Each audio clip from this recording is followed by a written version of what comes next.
Bien, amigos, tenemos el placer de tener al doctor Bautista Rojas Gómez, ex ministro de Salud Pública y senador por segunda ocasión por la provincia Hermanas Mirabal, su tierra natal, Salcedo.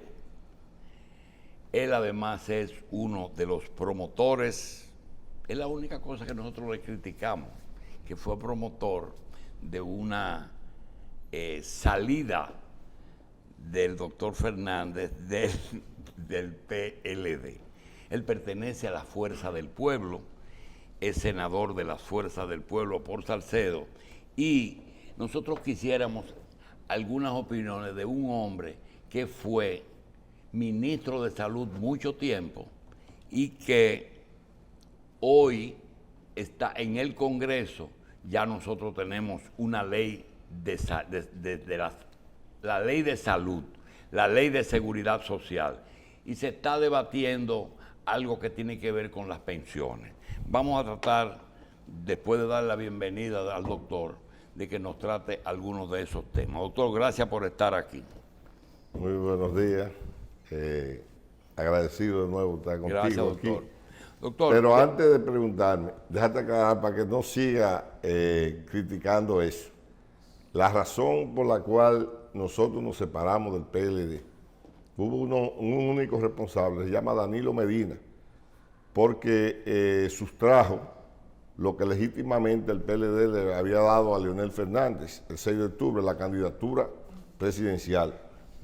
Y luego de muchas cosas mal hechas, intentar reelegirse, imponer una reforma constitucional para beneficiarse él, lo último que nos echó del partido. O sea que si esa es la crítica, mira, lo mejor que yo hice y lo mejor que hizo Leonel fue apartarse de ese grupo hegemónico que sustrajo el PLD. No me toca a mí discutir eso, sino que aceptamos su argumento. Doctor, decía el doctor Fadul en una de esas frecuencias que él transmite a veces con mucha razón y otras veces con mucho desparpajo, dice que nadie sabe de mujeres y de pandemia del coronavirus, porque no hay un antecedente en estos siglos de eso. Realmente, viéndolo como dominicano, como salubrista, como ministro de Salud y como legislador, ¿usted entiende que tanto el gobierno pasado como el gobierno actual han manejado dentro de lo posible esa pandemia más o menos correctamente?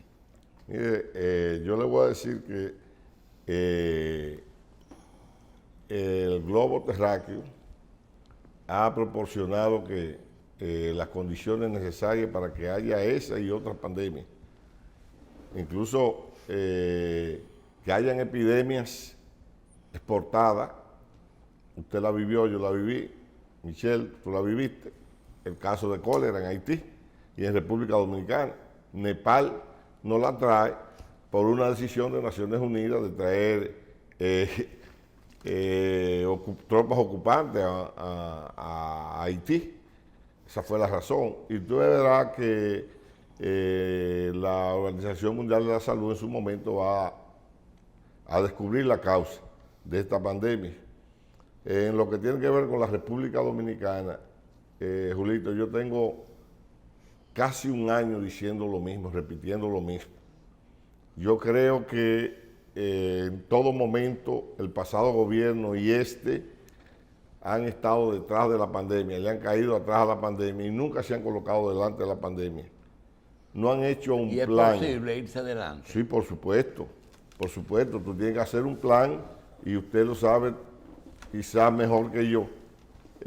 Sobre todo reforzando un sistema de vigilancia epidemiológica donde la participación de la comunidad es indispensable. O sea, no es posible que solamente la sociedad dominicana sea parte del problema y no parte de la solución del problema. Bien. Históricamente nosotros hemos tenido, no de esta magnitud, pero hemos tenido algo parecido, que algo tiene que En ese mismo enseñar. orden, doctor Bauta, el presidente de su partido, supongo asesorado por el sector de salud de ustedes, ha dicho que ya es hora de que el gobierno dé a conocer su plan nacional. Sí. Háblenos de eso. Sí, sí, no. Déjeme terminar de No, no, hablarle. pero incluya terminar de hablarle de lo otro. Mire, si nosotros hubiésemos organizado la comunidad, los barrios, las secciones, los parajes, en un sistema de vigilancia epidemiológica, para usted ser vigilancia epidemiológica, usted no tiene que ser médico ni enfermera. Igual que para ser calié, usted no tiene que ser ni policía, ni detective, ni nada de eso. Usted lo que habla es, por Entonces, ejemplo, si te contagias, tú tienes que avisar con quién tú fuiste, a dónde exactamente. fuiste. Usted tiene que tener un comité de salud en cada comunidad que detecte los casos a tiempo. Una gente que esté tosiendo, que esté con fiebre, notificarlo inmediatamente al ministerio y hacer el proceso de aislamiento en el mismo lugar. Contener la pandemia, contener la difusión del virus en el mismo lugar. Eso se ha hecho históricamente y eso lo hizo Israel, eso lo hizo una buena parte de los países europeos, más eso lo hizo el mundo. Solamente aquí hemos mantenido la decisión de que la población sea solamente parte del problema y no de la solución. Con relación al tema yo he venido también solicitando de hace 3 meses al gobierno, al Gabinete de Política de Salud, como manera de colaborar, de ser parte de la solución del problema, que dé a conocer el plan que se tiene para la vacunación, que lo socialice. No es que lo tenga, no basta con que tú lo tengas, porque ¿a quién es que van a vacunar? A ellos mismos. ¿Dónde que van a vacunar? ¿Cómo van a vacunar? ¿Con quién van a vacunar? Entonces la población tiene que recibir esa seguridad, tiene que recibir la orientación para estar preparado para ello. Y yo le digo, mire, hay un estudio que hizo Israel con los primeros 2 millones de dosis de vacuna que colocó.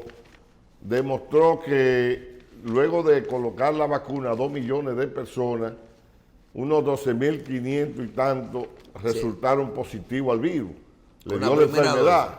Eso es mucho menos del 2%. Eso te dice que la vacuna es efectiva. Entonces, eso hay que dárselo a conocer a la población, porque no solamente en República Dominicana, sino en el mundo, hay una corriente antivacuna que promueve el no uso de vacunas, de biológicos, en ningún nivel ni en ningún caso. Entonces, para tú tener seguridad y para tú enfrentar esa corriente antivacuna que hay en el mundo y que hay en el país, tú tienes que educar a la población, crearle conciencia y que sepa que la vacuna es segura y es el único mecanismo de evitar la enfermedad, no de erradicarla, porque no la vamos a erradicar. Se va a establecer en el mundo y cada cierto tiempo habrá que poner una vacuna. Si la vacuna no produce una memoria inmunológica tan importante que sirva para el resto de la vida al que usa los biológicos. Doctor, hay un orden, hay un protocolo internacional que establezca el orden de precedencia entre quienes deben recibir la vacuna en primera línea y podría ser ese aplicado y socializado también aquí en la sociedad nuestra. Sí, sí, por supuesto, que eso es un mismo para protocolo que lo tiene la Organización Mundial de la Salud. La primera línea de combate es la que tú tienes que vacunar. El sector salud, en sentido general, tú el que va a colocar el biológico debe estar vacunado debidamente. Y después, bueno, las Fuerzas Armadas aquí no se exponen tanto, ni la policía está en la calle, eso hay que resolverlo. Y en la medida de las posibilidades, yo soy de opinión que los lugares de vacunación tienen que ser los mismos que históricamente ha tenido el pueblo dominicano, puestos fijos y móviles permanentemente, porque aunque se ha hablado de los centros de votación, yo creo que los centros de votación, si tú me dices cuánta gente de Pedernales están en Pedernales, que votan en Pedernales, bueno, la mitad debe estar en Santo Domingo o en el este del país. Por la edad, doctor. que por la edad usted puede clasificarlo. Puede clasificarlo, pero debe tener puntos fijos, que la gente lo conoce históricamente, y puestos móviles de vacunación que también así que se ha hecho. Nosotros tuvimos una experiencia, dije yo, en el año 2009, y esas capacidades están ahí en el programa ampliado de inmunización de salud pública contra la rubeola y síndrome de rubeola congénita. ¿Usted recuerda? ¿Cuánto vacunaron?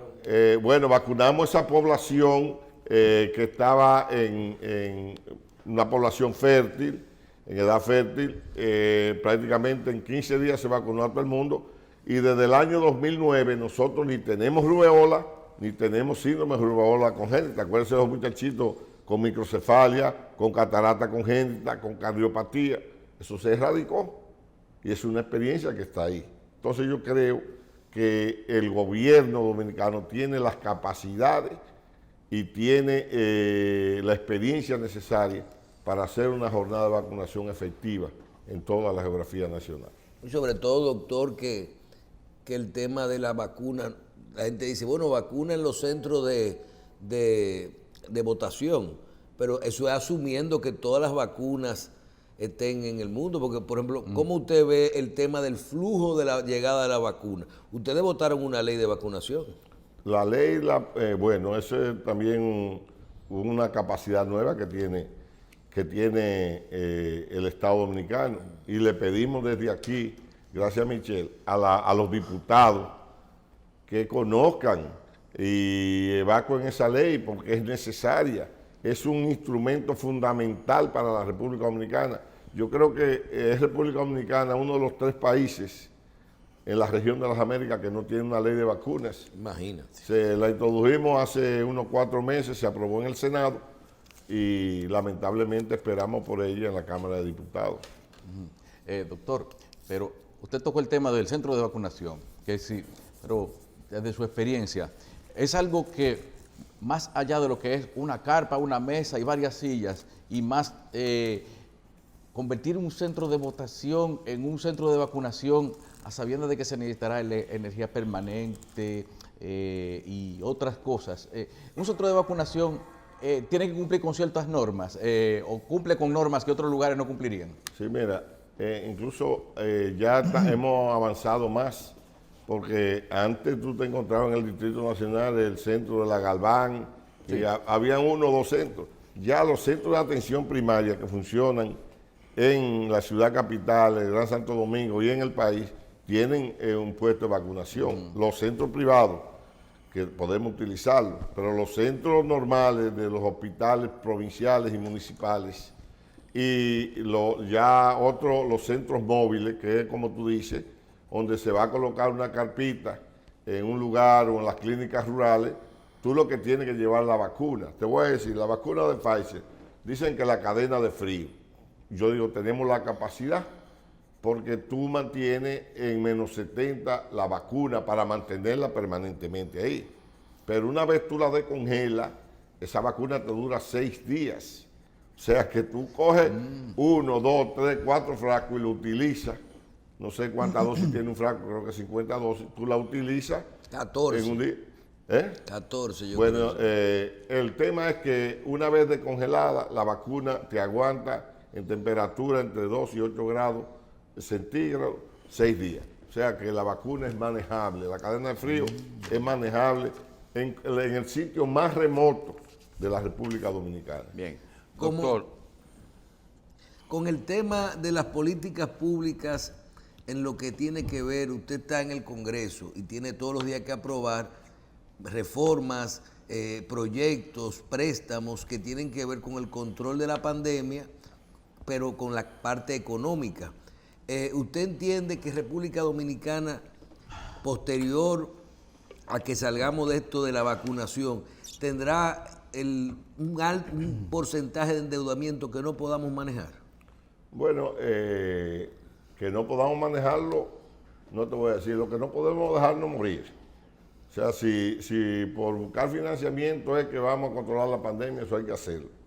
Ahora, lo que no podemos justificar es una cadena de financiamiento que no son dirigidos a eso y que no son prioritarios. Eso va a haber nosotros vamos a tener que ver con mucho cuidado que esto una vez pase el tema de la pandemia. Bien, doctor, vamos a meter un poquito en lo político.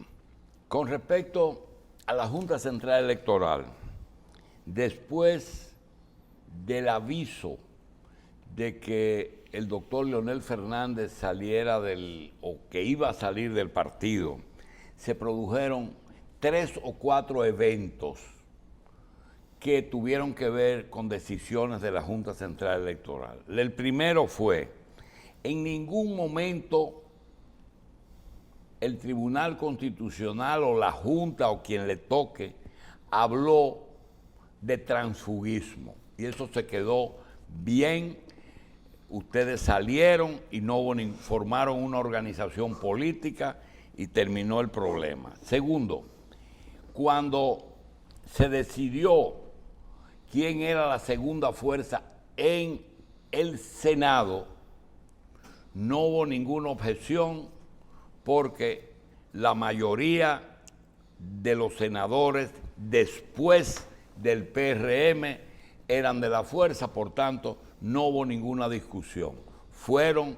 La Junta Central no dijo nada. Sin embargo, la Junta Central Electoral ahora deja al PRM como partido minoritario y el doctor Fernández sale en defensa no de él solamente, sino de los partidos minoritarios.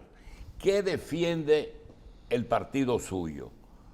¿El grupo de minoritarios o para en un momento dado tenerlos de su lado, o están defendiendo que también piensan que se le puede asignar sumas igual a los mayoritarios como segunda fuerza?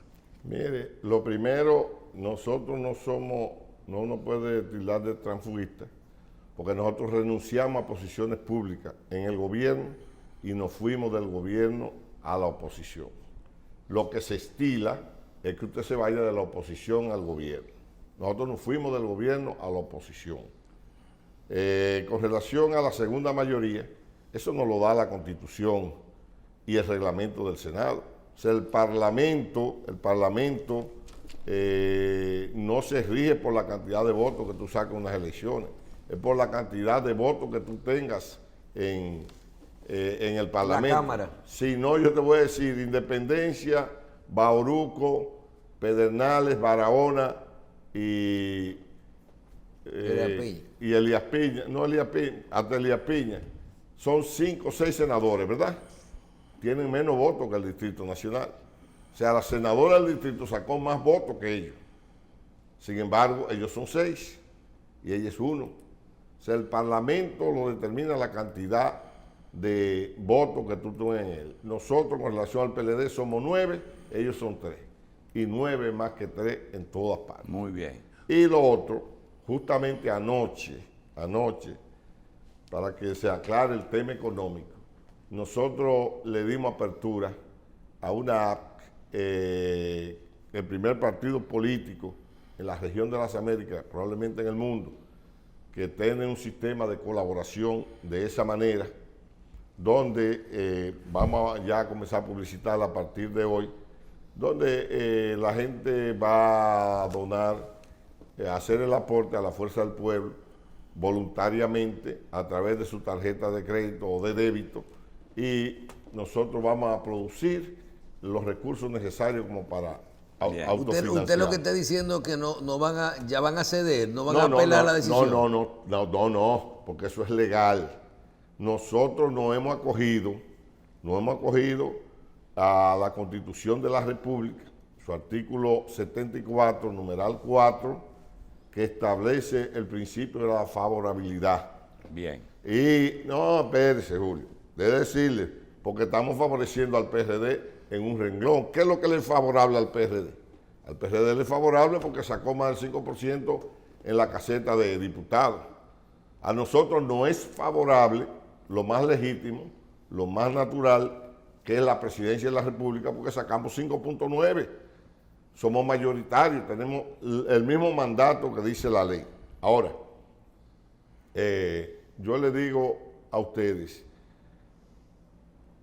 si en qué lugar de la ley se dice que hay que sumar los 3 estamentos, las 3 elecciones y dividirla entre 3. ¿Dónde lo dice? No lo dice en ningún lado, nunca se ha Dice hecho. la última elección. La última elección. ¿Y ahí no podrían sumar el Congreso con la presidencia? No, porque eso no lo dice la ley.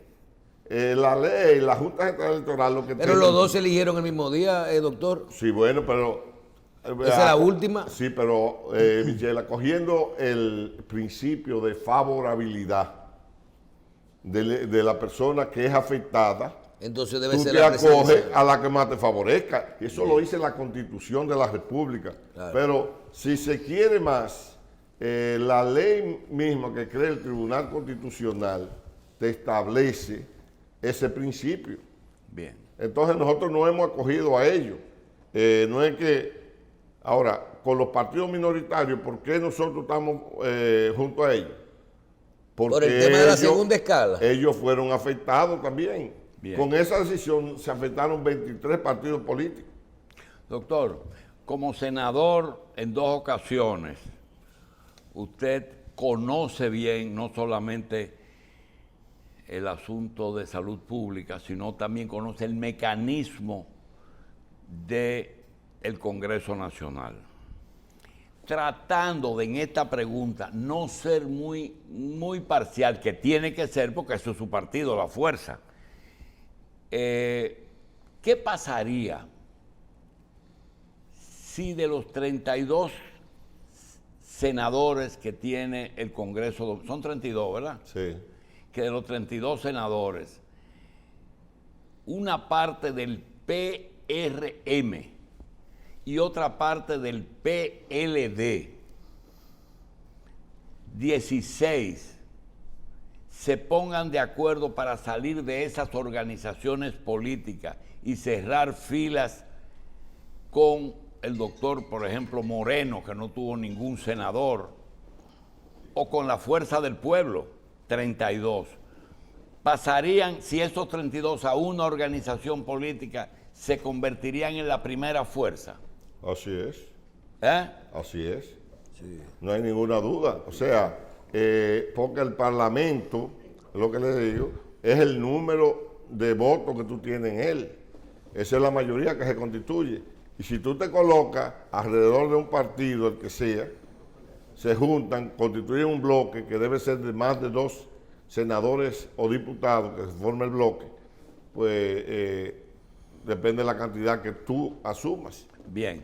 Doctor, ahorita me aclaró cuando hice la introducción de que quien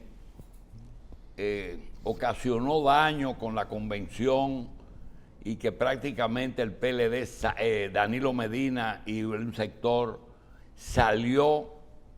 sacaron al sector de Leonel del partido, que no fue que ustedes salieron. La pregunta es si en términos generales el PLD tiene un tamaño que está parecido a lo que es el reformismo y a lo que es el PRD ahora. Y todavía falta, porque yo tengo entendido que hay muchos PLDistas que están esperando para irse con la Fuerza del Pueblo. Estoy convencido de eso porque yo hablo con ellos.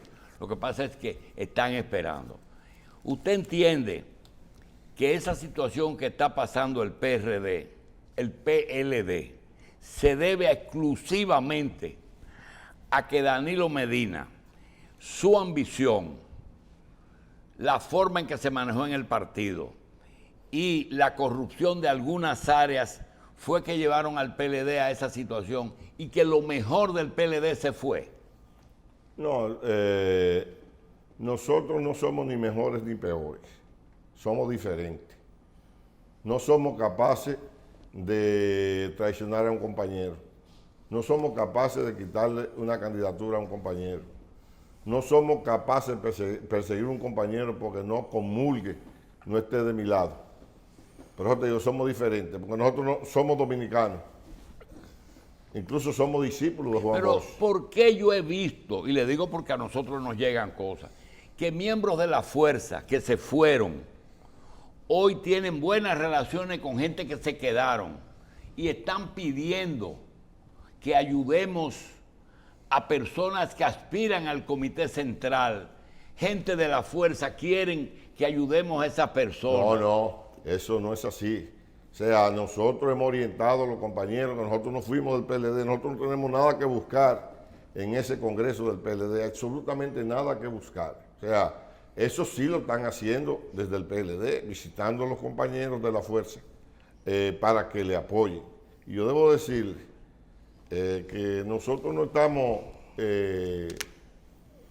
detrás siquiera, nosotros estamos detrás de un proceso de crecimiento que no solamente involucra al PLD, sino la sociedad, parte de la sociedad dominicana nos está dando el respaldo. Y le voy a decir, el tema de las juramentaciones, nosotros lo vamos a mantener martes y jueves por muchas semanas, y cuando esto se aperture, vamos a recorrer toda la geografía nacional y en cada pueblo, en cada municipio, usted va a encontrar una avalancha de gente que viene a la fuerza del pueblo. Los que no somos PLDistas, debemos verlo a ustedes como gobierno, como aliados o como oposición del gobierno. No, nosotros somos oposición.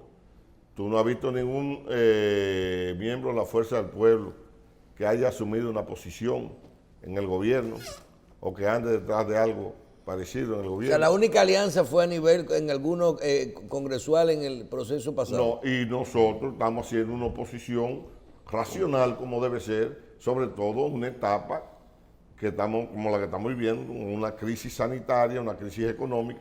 Nosotros nos estamos dedicando a preparar propuestas, a hacer propuestas, a colaborar con las cosas efectivas que pueda hacer el gobierno, porque es un momento en que es responsabilidad de todos los dominicanos y dominicanas colaborar para salir de la crisis, tanto sanitaria como económica.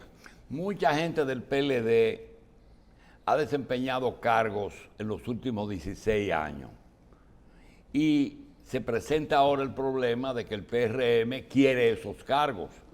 Cuando la coincidencia llega y el gobierno toca, porque lo hace, lo ha hecho y lo va a seguir haciendo, tiene que ubicar su gente. Eso es la base del gobierno y el PRM todavía no está en el poder porque su gente no está en el poder. Cuando toca algún miembro del PLD que no es del gobierno de Danilo, sino que pertenece a la fuerza, ¿ustedes no han intervenido para que no lo cancelen? No. Nosotros vamos a intervenir permanentemente frente a cualquier dominicano o dominicana que sea cancelado injustamente, que no se le respeten sus derechos. Que no sea de carrera. Que sea un empleado de carrera. Ah, porque hicieron carrera porque ustedes le dieron 20 años. No, es que qué bonito.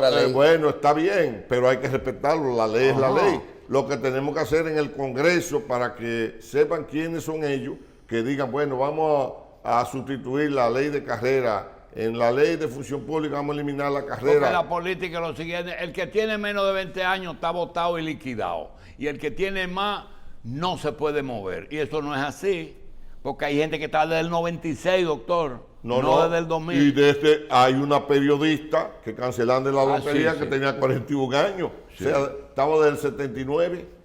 Entonces, pero no era de carrera. Entonces, no importa. Y la están defendiendo. Pero hay que respetarle. Hay que respetarle esos años. Y si la ley de función pública te dice que a partir de tantos años y la de seguridad social, tú tienes que ser pensionado, pues tienes que ser pensionado. Eso es así, Miguel. Te voy a decir, el tema de nosotros, porque ¿qué es lo que nos conviene a nosotros? ¿Qué es lo que nos conviene a nosotros? O sea, que haya mucho disgusto con el gobierno y que, bueno, persiga, que no respete la ley, que respete la Constitución, y lo vamos a dejar así. No, bueno, pues yo te estoy diciendo, es que hay médicos que tienen 40 años, usted lo sabe, 41, 45 años en la administración pública, y hay que cancelarlo. Hay maestros que tienen 30. Es que médico y maestro no lo tocan, doctor. Entonces, y las enfermeras tampoco. Pero así mismo es la función pública, si queremos cualificarlas y queremos mejorarlas. Las capacidades hay que mantenerlas. Doctor, eso es otra cosa, eso no es política. Bien. Eso es Eso es populismo. Para nosotros terminar, doctor, ¿ustedes están de acuerdo con la persecución de la corrupción? Por supuesto que sí. De lo contrario, no hubiésemos evacuado todas las leyes que realmente persiguen la corrupción en República Dominicana. La ley 340 es origen del PLD, la ley de presupuesto, la ley de Contraloría, la ley de función pública son leyes evacuadas y promovidas por los gobiernos del PLD. Entonces, nosotros creemos que eso hay que hacerlo y vi algo ayer, no sé en qué medio fue, pero una referencia a Singapur. O sea, en Singapur, la única manera que ellos concibieron del desarrollo fue erradicando la corrupción. ¿Y cómo la erradicaron? Ustedes saben cómo es. Mochando cabeza. Bien. Doctor, en la parte, yo creo que ya tenemos más de 15 años hablando de la necesidad de un pacto fiscal, de resolver el tema de los impuestos que pagamos los dominicanos, que el país necesita que se quiten las exenciones y se aumente la base, y los organismos internacionales lo piden para que tengamos un futuro mejor y todo eso. A principio, siempre en los gobiernos llegan las elecciones, los gobiernos pasados todos, y se pospone el tema de hacer una reforma fiscal. Este gobierno inicia, inmediatamente vemos que algunos sectores, incluyendo el ministro de la Presidencia, habla de que comencemos a hablar con el de pacto fiscal y de reforma fiscal. Y inclusive hoy tenemos en la prensa organismos internacionales llamando a la necesidad de un pacto fiscal. Usted, como miembro de la Fuerza del Pueblo, directivo de la Fuerza del Pueblo, y como congresista, como senador, ¿usted cree que estamos abocados ya a trabajar ahora, antes de que entremos en algún proceso electoral futuro, en una reforma fiscal? Mire, yo le voy a decir, eso lo manda la Ley de Estrategia Nacional de Desarrollo. Sí, pero imagínese. Es un mandato y le hemos dado el lado. Hay que abocarse a ello. ¿De qué manera nosotros vamos a enfrentar la crisis económica? Aunque eso tenga un costo político para ustedes. No importa, pero la responsabilidad de nosotros es garantizar la vida, el futuro de la República Dominicana. O sea, mire lo que está pasando ahora mismo con el tema de la ley 2801, la ley de frontera. ¿Qué significa eso en materia impositiva? No. Eso es nada prácticamente. Pero yo digo, vamos a tomar ese tema, vamos a tomar el tema de todas las exenciones que hay aquí, más de 240 mil millones de pesos en exoneraciones de impuestos que hay en República Dominicana, y vamos a resolver ese problema. O sea, lo de la frontera se resuelve con vamos a decir, el 2% de lo que uno recaudaría si nosotros nos abocamos a revisar todas esas exenciones fiscales que tenemos. Porque ¿qué es lo que tenemos que hacer en la frontera? Desarrollar un nivel de empresas, de posibilidades, que nosotros lo compensamos con eso. Pero la frontera y las AFP, ¿cuál es la posición de la fuerza? Claramente. Entre en quitarle las excepciones a la frontera en que las AFP den el 30%. ¿Cuál es la posición de ustedes? Nosotros creemos que con la ley 2801, para que subsista la frontera, tomando en cuenta que la misma situación que le dio origen a esa ley se mantiene, que hay que mantenerla. Hay que mantenerla, y afortunadamente el presidente jugó su papel de árbitro, arbitrante del Senado, la Cámara de Diputados, y ya anuncia que hubo un acuerdo. Vi en un Anoche lo vi. Una foto de esa reunión del sábado. Muy bien.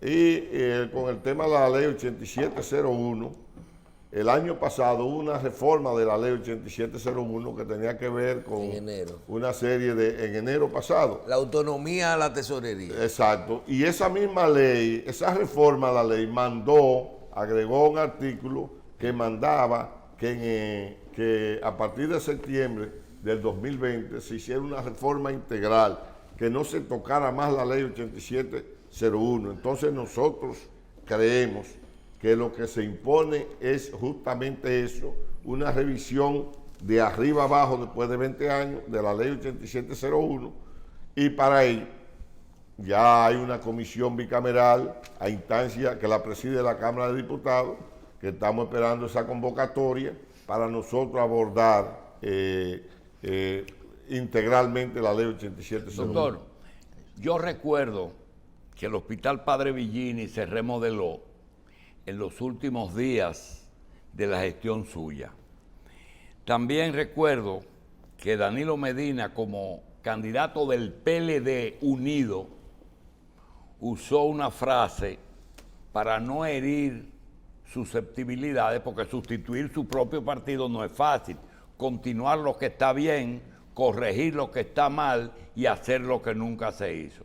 Y así el doctor Fernández se sentía bien porque no hubo una crítica. Sin embargo, cuando llega el Danilo Medina al poder, fuimos quizás el único medio que criticó la forma en que se planeó la reconstrucción o remodelación de todos los hospitales de la capital al mismo tiempo. El Darío, el Padre Villini, el antiguo Morgan y el Marcelino Vélez. Decidieron, y ahí se quedó la capital sin atención, en medio de una puesta en marcha de los primeros pasos para la atención primaria y esas cosas. La pregunta es la siguiente. Además de esos hospitales, 54 hospitales se decidieron modificar. Esa medida, ¿cómo usted la mide? Mire, usted conoce, igual que yo, bueno, lo del Padre Villini se remodeló en el año 2009-2010. Se restauró, incluso se equipó y estaba funcionando adecuadamente. Encontraron un aljibe, una cosa en la capilla, y eso fue un corre-corre y decidieron cerrarlo. No se ha resuelto. Creo que fue en el 15 que lo cerraron, 14 o 15, y todavía sigue cerrado. Pero usted recuerda que en la Ciudad de la Salud, porque usted estuvo en uno o dos de los hospitales. En las dos inauguraciones. Que fueron tres. Fueron la de Promese también. 3 hospitales más Promese. Pero estaba el Hospital General. Que se quedó todavía. Que iba en un 85%, que iba a ser el hospital que se iba a utilizar para la reforma de Luis Eduardo Aybar. Bueno, pues se dejó abandonado y se tumbó Luis Eduardo Aybar. Y 56 hospitales más, que yo no entiendo, nunca entendí por qué no se utilizó la gradualidad. No se fueron haciendo algunos hospitales, al punto que al día de hoy el hospital José María Cabral Ibáez todavía no se concluye su construcción. O sea, y varios hospitales más de esos 56 todavía no se concluye. Y muchos de los que se han concluido están dando problemas. O sea que también se entregó esos hospitales a la oficina supervisora, y la oficina supervisora no utilizó las capacidades que creó, porque no es que Salud Pública no construía, hacía algunas remodelaciones, construía siempre obras públicas y la supervisora, pero bajo la orientación en lo que tenía que ver con las especificaciones que hacía la Oficina Panamericana de la Salud, para lo cual se formó un cuerpo de ingenieros sanitarios y expertos en construcciones de hospitales que debían operar gradualmente. Esa fue una decisión, probablemente le llevan al presidente que con eso iban a resolver todo, y la verdad que le dieron un golpe importante al ¿Y sistema qué sanitario. pasa con el Cabral Ibáez, doctor?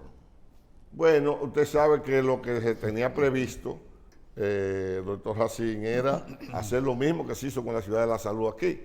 Sacar el Cabral Ibáez ahí a ese distrito municipal, a la entrada de Santiago, a Canabacoa. Se tenía todo listo, la Ciudad de la Salud de Santiago, que iba a tener 3 hospitales, que tenía financiamiento y todo. Y resulta que en el Cabral Ibáez se ha invertido 3 veces más lo que costaba esa ciudad sanitaria, y el hospital no se acaba de terminar, y el caos del tránsito y esa cosa y demás se mantiene alrededor de Cabral Ibáez, y se abandonó el proyecto de construir la ciudad sanitaria de Santiago. Doctor, ¿qué pasó que usted quería en su gestión convertir el hospital de Taiwán de Asua en un centro regional? ¿Qué pasó que eso, aunque está terminado y funcionando, no está llenando, nunca llenó las expectativas ni de su gestión ni de las que lo siguieron? Bueno, ahí hubo un tema con ese hospital. Nació torcido. Todo el mundo sabe lo que ocurrió en ese lugar, y no se pudo, la verdad que no se pudo echar a andar casi en ningún momento por razones de origen. Bien, doctor, el militante del PLD, sin que se haga una exhortación a que dejen su partido, ¿cuál es el camino natural de un PLDista, de estos que en las últimas elecciones no votaron por la fuerza, pero tampoco votaron por su partido? Porque un hombre que ha sido 16 años presidente de la República tiene un peso político que no se puede desestimar. ¿Qué usted le augura? ¿Qué piensa que va a pasar con esa mayoría que tiene el PLD, que tuvo más de 1,5 millones de votos en las últimas elecciones? ¿Usted cree que se van a mover para la fuerza? Mira, Olito, qué bueno que nos pone los 16, nos está adelantando lo del 24 al ¿Seguro? 28. ¿Eso es lo que va? No, porque Leonel... son 12. Leonel son 12, más esos 4 que tú nos pones, ya... Son 12, perdón. Sí, pero Son 12. lo asumimos como un aporte tuyo. Pero es que va, oye, déjeme decirle, va a ser así, ¿eh? Sí. Puede que él busque otra persona, pero es Leonel. Eso no tiene duda. No, Leonel es el candidato hasta Sí, ahora. bueno, pues eso es así. Y hasta él mientras respire. Mientras respire, doctor. No. Mientras haga así. Yo era ministro de Salud de Leonel Fernández en el 12, y yo no estuve de acuerdo ni con la firma ni con nada parecido. Entendí que era Danilo Medina el candidato. ¿Y usted fue el natural. primer ministro de Danilo en Salud Pública? No. Medio ambiente. Pues yo fui a Medio Ambiente. Pero fue el primer ministro de Medio Ambiente. Tuvo unos días ahí, ¿verdad? ¿En Medio Ambiente? Sí. 4 años. No, pero con Danilo. Sí. Bueno. Sí. Entonces, yo creo que mucha gente votó por el cambio. Y el cambio ha salido al revés. Pero no lo incluía a ustedes. No. Sí, no, era el otro cambio. Sí, por supuesto, no nos incluía, y nosotros nos estamos colocando, y es nuestra obligación presentarle una opción al pueblo dominicano, donde vendrán PLDistas, vendrán gente del PRM, gente independiente, porque entiende que el país requiere en este momento, bueno, en el momento por venir, en el 24 ya lo veremos, de la experiencia, de la capacidad y del liderazgo de Leonel Fernández. Si ustedes tenían un aliado que inclusive tenía la palabra fuerza en su lema, ¿por qué no asumieron la Fuerza Nacional Progresista y asumieron entonces un partido desconocido? No, desconocido no. Un partido que tenía mucha, en su fisionomía, en su ideología, tenía algo muy parecido a lo que nosotros siempre hemos aspirado. Entonces, nosotros tomamos el camino que entendíamos que era correcto en ese momento. Además, ellos tuvieron la apertura de recibirnos, y si nos recibieron, no había razones para buscar en otro lugar. Doctor, vamos a darle las gracias, pero queremos una ñapita. Si se le consulta esa ambigüedad que hay entre desarrollo y limitaciones de circulación, de distanciamiento, de trabajo, ¿cómo ustedes manejarían un desarrollo sin perjudicar la salud? Mire, las crisis son crisis. La crisis sanitaria es una realidad. Y esa crisis sanitaria obliga a tomar medidas. Porque de lo contrario aquí tuviéramos sin economía, tuviéramos sin nada. Entonces yo creo que hay 3 elementos que son fundamentales: el protegerse con la mascarilla, el mantener la distancia y la higiene. Eso es fundamental. Con eso nosotros evitamos la enfermedad. El que se hayan tomado alguna medida de apertura y cosas de esas, hay que ir haciendo, porque el país no puede vivir cerrado. La movilidad no puede limitarse al extremo, porque tú tienes que cubrir necesidades que son fundamentales. Ahora, generar la conciencia de que eso es indispensable para evitar la propagación del virus, eso es lo máximo. Yo creo que es lo que hay que mantener. Y reitero, en esta etapa hay que socializar el protocolo que se tiene para la jornada de vacunación por venir. Hay que crear conciencia en la población, hay que generar confianza. La gente tiene que saber que la vacuna es beneficiosa, que la vacuna ha sido efectiva en el mundo, pero eso no se hace de un día para otro, y eso no es para que lo sepa el ministro, los viceministros, los directores de salud. Eso es para que lo sepa el pueblo dominicano. Y yo le pedí en una ocasión al presidente y a la vicepresidenta, y se lo pido por esta vía, que socialicen ese plan. No es que no exista, es que no lo conocemos, ni lo conoce usted, que es un gran difusor, ni lo conozco yo, ni lo conoce el pueblo dominicano. Hay muchas áreas que no se han... Entonces, lo único que le va a dar confianza al pueblo, que en vez de un 50% diga que se va a vacunar, diga un 75, un 80, un 90% que va a vacunar, es que se genere la confianza y la conciencia necesaria, Bien, que es lo que nosotros demandamos. Bien, le damos las gracias al doctor Bautista Rojas Gómez, exministro de Salud y Medio Ambiente y senador de la República actual y en otro periodo también. Vamos a darle las gracias y a comprometerlo a que hay una pregunta que mucha gente se debe estar preguntando de por qué no la hicimos. Es muy temprano para hablar qué posición tendría la Fuerza del Pueblo en el caso de que el PRM, que no tiene ningún obstáculo para repostular su presidente, decida optar por otro periodo. Pero ese es otro programa más adelante. Ahora es muy temprano y nada más tenemos 175 días. Doctor, gracias. Gracias a ustedes.